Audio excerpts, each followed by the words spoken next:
Current കമ്പിയിൽ കയറിക്കുടുങ്ങിയ മലമ്പാമ്പിനെ വൈദ്യുതി ഓഫീസിലെ ജീവനക്കാരെത്തി രക്ഷപ്പെടുത്തി വനത്തിലേക്ക് മടക്കി അയച്ചു.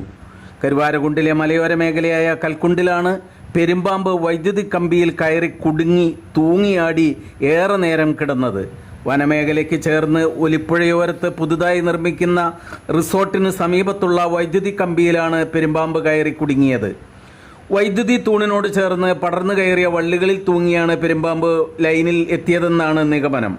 നാട്ടുകാർ വിവരമറിയിച്ചതിനെ തുടർന്ന് സ്ഥലത്തെത്തിയ വൈദ്യുതി ഓഫീസിലെ ജീവനക്കാരായ ഇസ്മായിൽ കുണ്ടുകാവിൽ, അർഷാദ് എന്നിവരും നാട്ടുകാരും ചേർന്ന് സാഹസികമായാണ് പെരുമ്പാമ്പിനെ രക്ഷപ്പെടുത്തിയത്. കഴിഞ്ഞ ദിവസങ്ങളിലുണ്ടായ മലവെള്ളപ്പാച്ചിലിൽ വനമേഖലയിൽ നിന്നും ഒഴുകിയെത്തിയതായിരിക്കാം മലമ്പാമ്പെന്ന് കരുതുന്നു.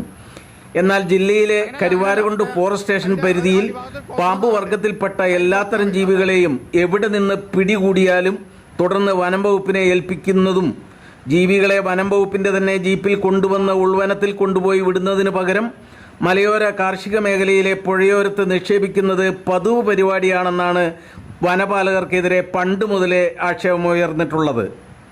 ഇതുമൂലം ഒരിക്കൽ പിടിച്ച മലമ്പാമ്പിനെയും മൂർഖനെയും രാജവെമ്പാലയെയും എല്ലാം പുഴയിലൂടെ ഒഴുകിയെത്തിയോ പിന്നീട് ഇര തേടിയെത്തുമ്പോൾ വീടുകൾക്കും വളർത്തുമൃഗങ്ങളുടെയും കോഴികളുടെയും എല്ലാം കൂടുകൾക്ക് സമീപത്തു നിന്നുമെല്ലാം വീണ്ടും ജനവാസ മേഖലയിൽ നിന്ന് തന്നെ നിരവധി തവണ പിടികൂടേണ്ട സാഹചര്യം ഉണ്ടാകുന്നുണ്ടെന്നും വനം വകുപ്പ് ജീവനക്കാരിൽ ചിലർക്കിത് മിക്കപ്പോഴും കൈ നനയാതെ മീൻ പിടിക്കുന്ന ഏർപ്പാടാണെന്നും നാട്ടുകാരുടെ ഇടയിൽ അടക്കം പറച്ചിലുണ്ട്.